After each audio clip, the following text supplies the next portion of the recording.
सर्वेभ्यो नमः। देववाणी संस्कृतं यूट्यूब चलदृश्यं प्रति भवतां भवतीनां च हार्दं स्वागतम्। मित्रों, लघु सिद्धांत कौमुदी विभक्त्यर्थ प्रकरणम नामक कारक प्रकरण पढ़ रहे हैं। 5 कक्षाएं आपको हमने इसकी पढ़ा दी। आज इसकी 6ठी कक्षा है। आपसे हम ये भी साथ में निवेदन करते हैं कि आप ऐसा संकल्प लीजिएगा कि आप पूरे लघु सिद्धांत कौमुदी को पढ़ें। ये कैसे पढ़ें वो तो मैंने आपको कोर्स बना ही दिया यहाँ पर पूरा, आप पढ़िएगा आराम से।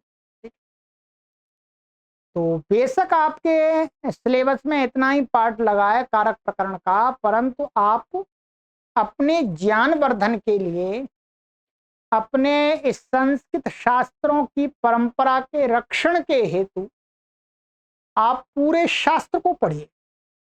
ठीक है, शास्त्र को पढ़ने के लिए आपको कोई ट्यूशन नहीं लगानी, कहीं जाना नहीं है, अपने घर पर चुपचाप बैठ करके पढ़ना है ऑनलाइन गुरुजी से। चलिए, तो हमारी 5 कक्षाएं हो गई मित्रों, आज 6ठी कक्षा है। ये है 6ठी कक्षा।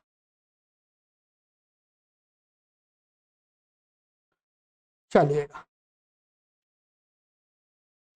तो हमारा अभी तक पिछली कक्षा में हमने बात की थी कर्ता, करण और संप्रदान में कर्ता क्या होता है, करण वो करण क्या होता है, संप्रदान क्या होता है, इन पर हमने बात कर ली थी। स्वतंत्र कर्ता और साधक तमम करणम, और इनमें तृतीय व्यक्ति होती है अनभिहित में। कर्मणा यम अभिप्रैति स संप्रदानम, और चतुर्थी संप्रदाने, और नमः स्वस्ति स्वाहा स्वधालंबश नयोगाच्च, ये चतुर्थी का विधान करने वाले सूत्र थे। अब लघु सिद्धांत कौमुदी के अनुसार हमारा अगला जो कारक आता है वो कौन सा आता है जी, बोलो? अपादान कारक। अपादान कारक हमने खूब आपको अनुवाद सिखाने वाली कक्षाओं में पढ़ाया है, वही है। ठीक है, तो अपादान कारक का सूत्र यहाँ पर इन्होंने अवतरण किया है। ध्रुवम अपाये पादानम, ध्रुवम अपाये पादानम, 3 शब्द है इसमें। एक ध्रुवम, अपाये, अपादान। अपादान तो नाम रखा है जी, इस सूत्र ने नाम रखा है, इसलिए हम आपको बार बार बोलते हैं अपादान कारक, अपादान कारक। तो अपादान कारक इसी सूत्र से नाम किया गया है। अष्टाध्यायी के प्रथम अध्याय के 4थे पाद का 24वां सूत्र है। चलेगा, ध्रुवम, ध्रुवम का अर्थ है यहां पर अपनी स्थिति में रहना। माने जो वस्तु, जो पदार्थ जिस स्थिति में वर्तमान है उस स्थिति में ही बने रहना। यहाँ पर ध्रुवम का अर्थ ये नहीं है, ध्यान रखेंगे, कि एक जगह टिके रहना, ये नहीं है। अचल अर्थ नहीं है, अचल अचल अर्थ नहीं है। यहाँ पर ध्रुवम का अर्थ है जो भी वस्तु जिस भी स्थिति में है उस स्थिति में बने रहना निरंतर। ठीक है, अपाय का अर्थ होता है अलग होना, ठीक है, विलगाव होना, बिखराव होना, पृथक होना, बस। और अपादान उसका नाम है। अब आइएगा, अब इस सूत्र का जो अर्थ किया है आचार्य वरदराज महाराज जी ने, वो बता देता हूं मैं आपको। बहुत सुंदर अर्थ किया है।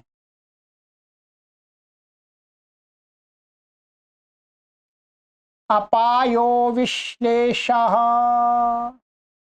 अपाय, अपाय का अर्थ क्या? विश्लेषा, विश्लेषा माने अलग अलग होना। श्लेषा का अर्थ होता है चिपका हुआ, संयुक्त, और वी लगा दिया माने अलग, अलग। तो विश्लेषा, अपाय माने विश्लेषा माने अलगाव, पृथकत्व।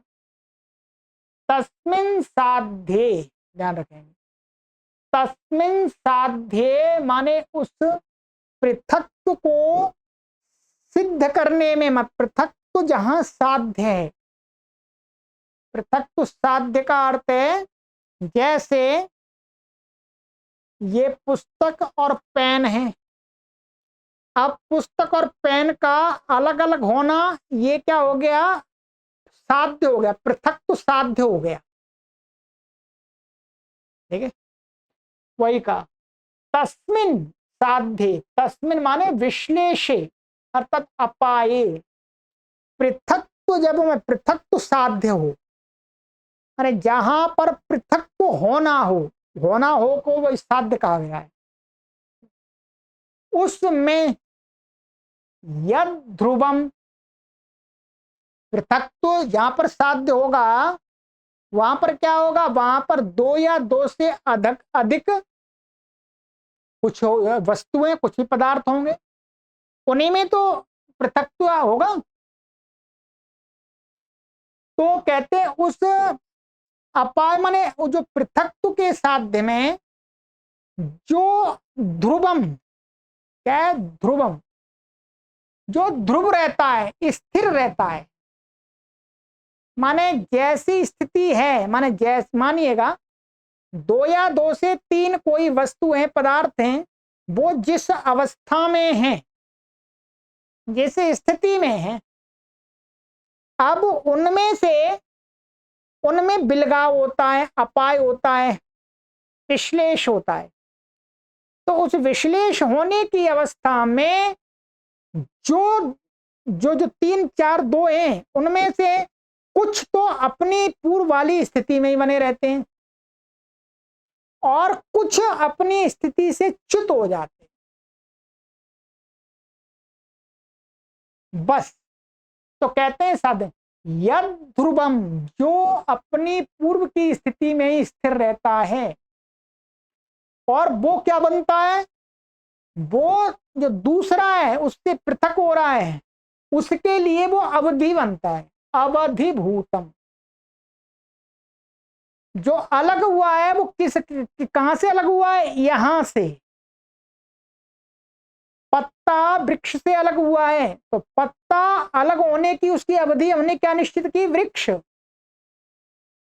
तो जो ध्रुव होता है पूर्व में की स्थिति में जो बना रहता है, वो अवधि भी बन जाता है दूसरे के लिए। ठीक है, उसी की जो पहले की स्थिति में वर्तमान अब भी है और अवधि बन जाता है वो जो, तो उसी का नाम होता है, वो जो कारक होता है, यानी क्रिया, कोई भी क्रिया है तो उस क्रिया में वो सीधा संबंध रखता है, तो वही कारक अपादानम स्यात्, वही कारक क्या है? अपादान कारक कहलाता है। अब मैंने आपको एक एक शब्द का अर्थ बता दिया, अब कोई इसमें आपको ना समझने वाली बात नहीं आनी चाहिए। ठीक है,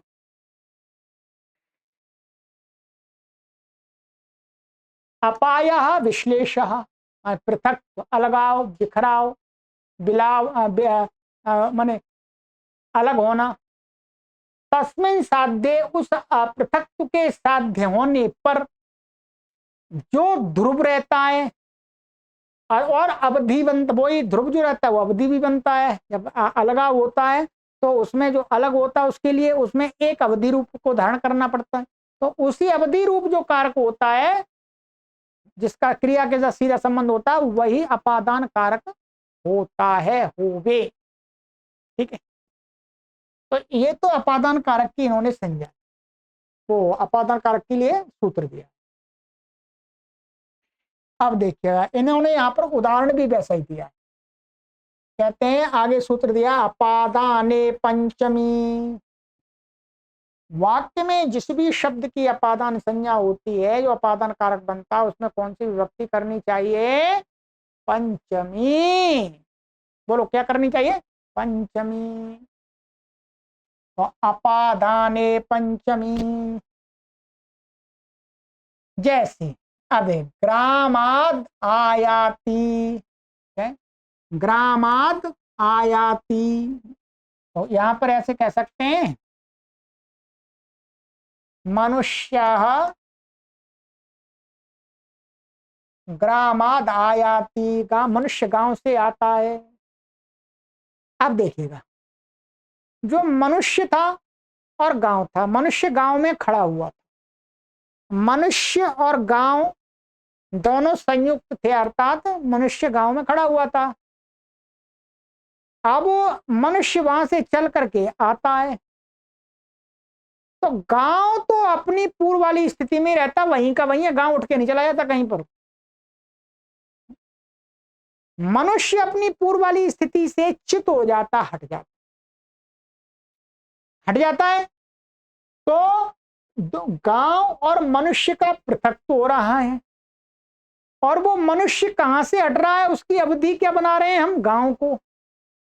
गांव ध्रुव भी है, वहीं का वहीं स्थिर है, ठीक है, और अवधि भूत भी बन रहा है। किसकी अपेक्षा से? मनुष्य की अपेक्षा से।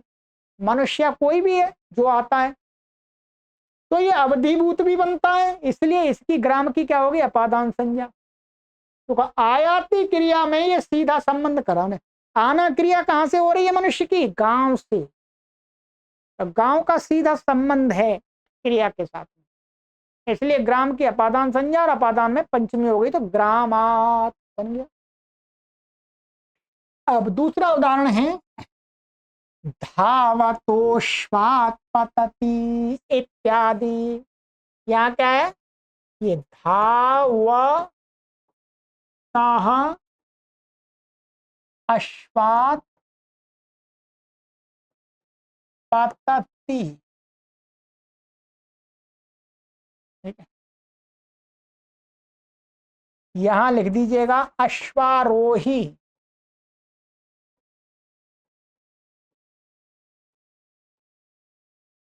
ठीक है, अश्वारोही धावतः अश्वात पतति। अश्वारोही माने घुड़सवार। घुड़सवार घोड़े के ऊपर बैठा हुआ, और दोनों में गति हो रही है, गति में घोड़ा दौड़ ले जा रहा है उसको। देखिए घोड़ा, अब क्या हुआ, आदमी घोड़े के ऊपर बैठा हुआ था, घोड़ा अपनी निरंतर धावन गति में है। अभी घोड़े की गति क्या है? धाव गति, दौड़ना गति, और मनुष्य के अंदर भी दौड़ना गति हो रही थी, घोड़े के कारण से हो रही थी, ठीक है। अब क्या है, मनुष्य और घोड़े दोनों दौड़े जा रहे, उनकी एक जो स्थिति बनी हुई थी उसमें क्या है, उछल के आदमी गिर गया नीचे। घोड़ा अपनी उसी स्थिति में निरंतर दौड़ता रहा, उसने देखा भी नहीं रुक करके, उसने रुक करके भी नहीं देखा। तो घोड़ा अपनी पूर्व की स्थिति में वर्तमान है, और जो मनुष्य था अश्वारोही, वो अपनी पूर्व की अवस्था से हट गया और अलग हो गया घोड़े से। और वो अलग कहां से हुआ है? घोड़े से। घोड़े को हम अवधि बना रहे हैं, तो घोड़ा क्या हो गया? घोड़ा तो अभी दौड़न रूपी क्रिया में ही ध्रुव है, स्थित है, घोड़ा भी रुका नहीं है, ध्यान रखेंगे। आदमी रुक गया तो ये अभी भी ध्रुव है, ध्यान रखेंगे, ऐसा उदाहरण बढ़िया दिया इन्होंने। और अभी भी स्थिर है, माने अपनी पूर्व की स्थिति में निरंतर वर्तमान है, तो इसकी क्या हो जाएगी? अश्वात की अपादान संज्ञा। इसमें प्रातिपदिकार्थ में प्रथमा हो जाएगी वो तो, ठीक है। तो अश्वात तो पंचमी हो गई। ये क्या है? ये क्षत्रि प्रत्यांत है, धाव धातु का क्षत्रि प्रत्यांत। क्षत्रि प्रत्यांत इसका विशेषण बन रहा है, तो इसके में जो विभक्ति और वचन होगा वो धावता में होगा, ये भी पंचमी विभक्ति एक वचनांत है, ठीक है।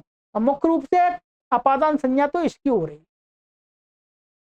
अब ये जरूरी नहीं है कि दौड़ते हुए घोड़े पर से ही मनुष्य गिरेगा तभी, अब घोड़े के पास है नहीं, घोड़ा खड़ा है, घोड़ा खड़ा है, मनुष्य गिर गया उससे तो भी घोड़े की होगी, तो वो घोड़ा तो वहीं का वहीं खड़ा है, फिर तो कोई परेशानी नहीं है। तो यहाँ स्थिति देखनी है, दोनों की स्थिति, मन जिसकी स्थिति में परिवर्तन होता है और जिसकी में नहीं होता है तो नहीं होता है, जिसकी में वो क्या होता है, अपादान संज्ञा, अपादान कारक होता है। ये सरल उदाहरण दिए, ऐसे अनेक उदाहरण आप लिख सकते हैं। चलिए अब आ जाइए कि पंचमी व्यक्ति का इतना ही दिया है, और तो बाकी तो और भी बहुत सारा पंचमी व्यक्ति का है, वो आप पढ़ेंगे वैयाकरण सिद्धांत कौमुदी में, लिंक यहां दे दिया है।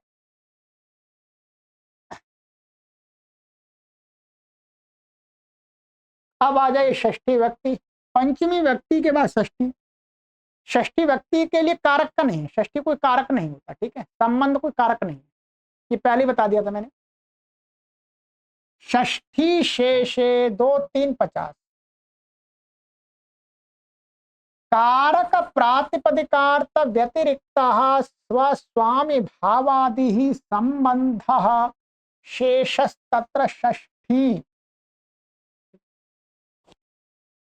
कहते हैं कारक और प्रातिपदिकार्थ से व्यतिरिक्त, कारक, कारक कितने हो गए अभी तो हमारे, एक तो कर्ता कारक हो गया, कर्म कारक हो गया, करण कारक हो गया, संप्रदान कारक हो गया, अपादान कारक हो गया, अधिकरण आगे आएगा। इसके अतिरिक्त माने जिनकी कारक संज्ञा नहीं होती, पहले तो हमें कारक को पहचानना है, कारक संज्ञा जिनकी नहीं होती है तो कारक। दूसरा क्या है, प्रातिपदिकार्थ की विवक्षा ना हो,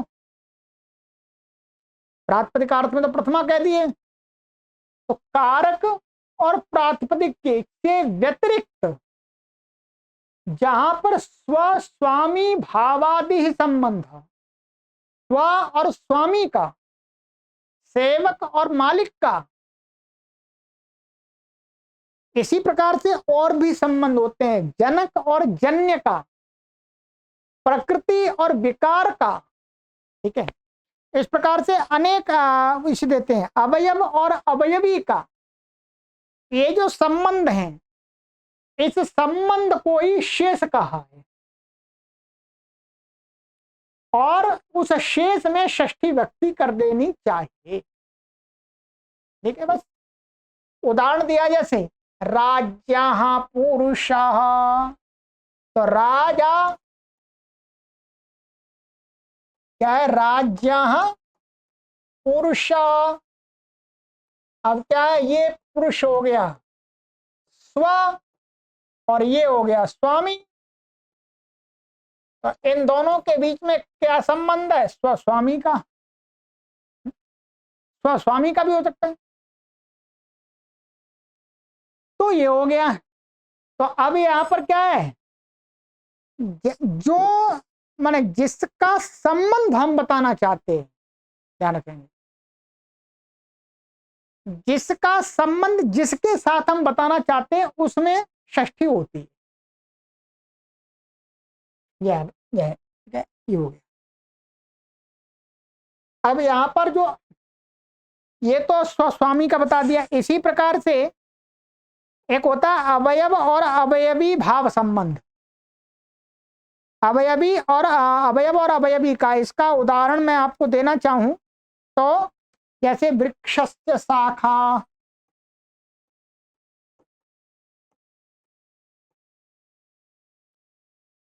ध्यान रखेंगे, ये क्या है, स्वस्वामी का संबंध नहीं है, ये तो अवयवी है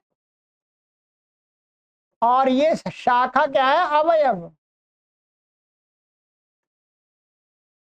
इन दोनों में, वृक्ष और शाखा में क्या, अवयव और अवयवी का संबंध। तो वृक्ष की शाखा का अर्थ आ जाता वैसे तो शाखा का संबंध किसके साथ में, वृक्ष के साथ, तो वृक्ष में षष्ठी हो गई। इसको हम ऐसा भी कह सकते हैं, शाखा का वृक्ष, दोनों प्रकार से कह सकते हैं।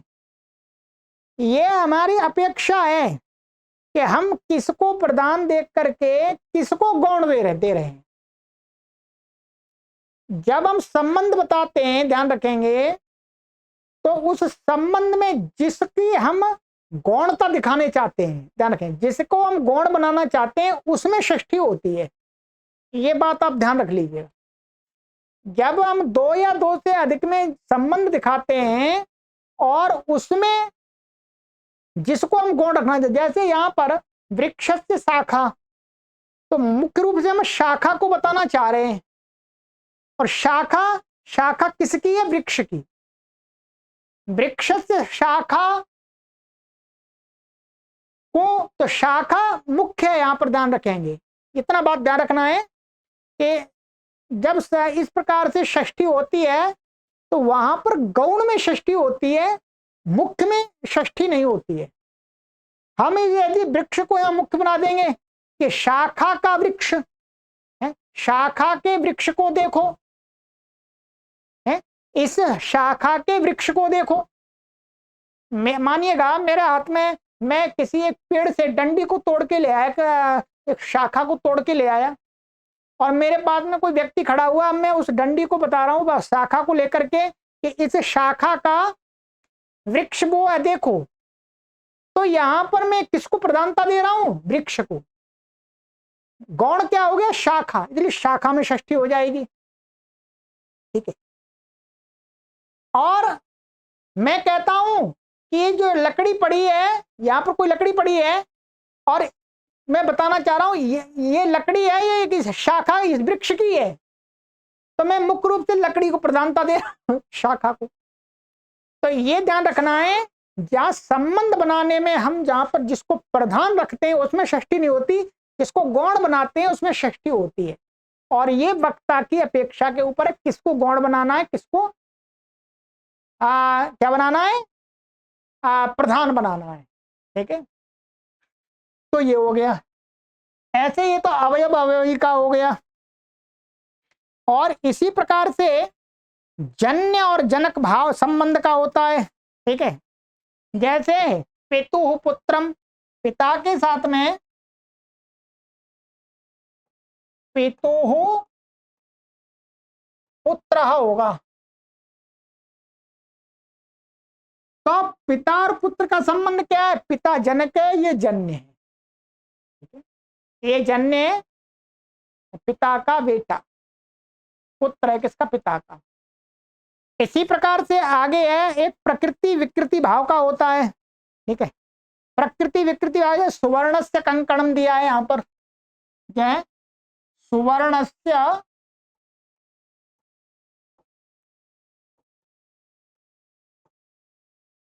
कंकणम, सोने का कंकण, कड़ा। तो सोना क्या है? प्रकृति है, उससे बना हुआ, उसकी विकृति क्या? कंकण है। इन दोनों में संबंध क्या क्या है? ये विकृति है, ये प्रकृति है। ठीक है। ये कड़ा किसका है? सोने का है, चांदी का है, हीरे का, जवाहरात का, जो भी है। ठीक है। तो इस प्रकार से ऐसा माना गया है कि जो संबंध है वो असंख्य, संबंधों की गणना नहीं किए जा सकती। कहीं पर हमारा संबंध गुरु शिष्य का संबंध हो गया है, सेवक से मालिक का संबंध हो गया, पति पत्नी का संबंध हो गया, माता पिता का। नहीं, इस संसार में असंख्य वस्तुएं, असंख्य ही संबंध हैं। उन सब में जहां पर कारक संज्ञा नहीं विवक्षित होती है वहां षष्ठी कर देनी चाहिए, ये ध्यान रखेंगे। ठीक है। तो ये षष्ठी हो गई। आगे इसमें थोड़ा सा और बताया है, ये क्या है, बस एक सूत्र दिया है। वहां अष्टाध्याय में षष्ठी व्यक्ति करने वाले और भी कई सूत्र हैं, तो आचार्य वरदराज महाराज जी ने उन सूत्रों को ना उठा करके कह दिया आगे कि कर्मादि नाम अपनी संबंध मात्र विवक्षायाम षष्ठी वो। कहते हैं जो कर्म आदि जो कारक हैं वो कारक बन रहे हों वाक्य में, परंतु जो वक्ता है वो वक्ता क्या है? कारक की विवक्षा ना करके संबंध की विवक्षा से देख रहा है वो, विवक्षाता कारकाणि भवन्ति। तो कर्मादि कारकों को भी जब संबंध मात्रा आदि की उनमें विवक्षा की जाती है तो वहां पर भी षष्ठी ही हो जाती है। जैसे यहां पर क्या है, सताम गतम। सताम गतम का अर्थ है श्रेष्ठ लोगों का जाना। क्या है? श्रेष्ठ लोगों का जाना। जाना ये क्रिया हो गई, और इस क्रिया का कर्ता कौन है? ये हो गया कर्ता, जाने वाले तो यही है। अब यहां पर क्या होनी चाहिए थी? इसकी कर्ता कारक संज्ञा है, और ये कैसा करता? अनभिहित करता है। कैसा है ये? अनभिहित करता। अनभिहित करता होने से इसमें कर्तृकर्ण तृतीया से तृतीया होनी चाहिए थी, तृतीया नहीं हुई, तो कहते हैं यहां पर कर्ता की विवक्षा ही नहीं की वक्ता ने जाने वाले वो श्रेष्ठ लोगों का जाना, जाना रूपी क्रिया के साथ में श्रेष्ठ लोगों का संबंध की विवक्षा की, इसलिए सताम में क्या कर दी? षष्ठी हो गई। षष्ठी बहुवचन है, सत का सताम। ठीक है, एक वस्तु करता है और अन्वित तृतीया होनी चाहिए, पर वक्ता ने विवक्षा नहीं की। इसी प्रकार से सर्पिशो जानीते, सर्पिशो जानीते का अर्थ है कि घी जान करके घी के कारण से प्रवृत्त हो गया, घी के कारण से प्रवृत्त होता है, ये अर्थ है। तो यहां पर प्रवृत्त होना का कारण बन रहा था ये सर्पिश घी, तो इसमें कर्तृकर्ण तृतीया प्राप्त हुई। तो कहते हैं नहीं, यहां पर क्या कर दिया? प्रवृत्त होने के साथ में सर्पिश का संबंध लगा दिया कि घी माने घी का जाना, क्या वो प्रवृत्त होना क्रिया के साथ में संबंध भाव विवक्षित है, तो इस यहां पर षष्ठी कर दी, सर्पिशो जानीते, घी को जान करके प्रवृत्त हो गए। मातु स्मरति, माता का स्मरण करता है। तो वैसे तो ये क्या बन रहा था? कर्म बन रहा था मातु, तो स्मरण क्रिया के साथ में माता का स्मरण, माता संबंधी स्मरण, ऐसा संबंध बनाया वक्ता ने, तो इसलिए यहां पर षष्ठी कर ली कि कर्म में द्वितीय प्राप्त थी तो षष्ठी कर ली। एधो दकस्य उपस्फुरते, एधा का अर्थ होता है लकड़ी, दक दक दक दक दक का अर्थ होता है यहां पर जल। क्या है? जल। ये षष्ठी का रूप है, दकस्य जल। एधो दकस्य उपस्फुरते, इसका अर्थ दिया है ये लकड़ी है वो जल गुण को धारण करती है, माने लकड़ी गीली होती है, इसका अर्थ है लकड़ी गीली होती है। तो यहां पर क्या लकड़ी गीली होती है, तो गीला, उपस्फुरते का गीला होना, तो जल का गीला होना, माने जल का उसके साथ संबंध लगा दिया उन्होंने क्रिया के साथ में। ये यहां पर इन्होंने अर्थ किया है कि लकड़ी जल का गुण ग्रहण करता है। ठीक है, तो जल माने जल के आर्द्रत्व को ग्रहण करता है लकड़ी, तो लकड़ी के साथ में दक का संबंध जोड़ दिया, आर्द्रपन को धारण करता है, इसलिए यहां पर दकस्य में षष्ठी हो गई है। भजे शंभोश्चरणयो हो, भजे मध्य उत्तम पुरुष एक वचन का है, भजन करता हूं मैं, भजता हूं। शंभु माने शिव के चरणों को, शंभु के चरणों को मैं भजता हूं, सेवा करता हूं। चरण क्या हो रहे? भज क्रिया की अपेक्षा से क्या हो रहे थे? कर्म हो रहे, कर्म में द्वितीया होनी चाहिए थी, परंतु नहीं। यहां पर क्या है? चरणों का भजन सेवन करना संबंध विवक्षित है, इसलिए चरण यो में क्या कर दी? षष्ठी। अब ध्यान रखेंगे, वास्तव में यहां पर ये सारा जब आप सिद्धांत कौमुदी पढ़ेंगे तो इनके लिए बाकायदा सूत्र बने हुए, ये सारी बातें सूत्रों से समझ में आती हैं। यहाँ पर तो सूत्र नहीं पढ़ाए, इसलिए ऐसा ही समझ लेना, ठीक है। तो बस जहां पर हमें संबंध माने जो 5-6 कारकों की विवक्षा ना हो, नहीं, हाँ, 6 हमारे 5 कारक हो गए, 6 कारक हो गए, और जब प्रातिपदिकार्थ की विवक्षा भी ना हो तो उसके अतिरिक्त जो भी कुछ बचता है वो बचता है शेष, और उस शेष में वो शेष षष्ठी हो जाती है उस संबंध में। शेष क्या होता है? संबंध। संबंध इस दुनिया में असंख्य प्रकार के हैं, क्योंकि असंख्य वस्तु है, ठीक है। तो ये आज का हमारा प्रकरण, आज पूरी कक्षा नहीं हो पाएगी, आज इतना ही हमने समझ लिया कि षष्ठी व्यक्ति कहाँ होती है और पंचमी व्यक्ति कहाँ होती है, अपादान कारक क्या होता है, ये पढ़ लिया, ठीक है।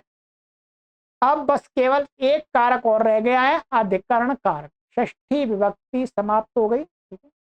ये अगली कक्षा में हम समाप्त कर लेंगे, थोड़ा विस्तार से आपको समझा देंगे अधिकरण कारक, आज की कक्षा में नहीं हो सकता, ठीक है।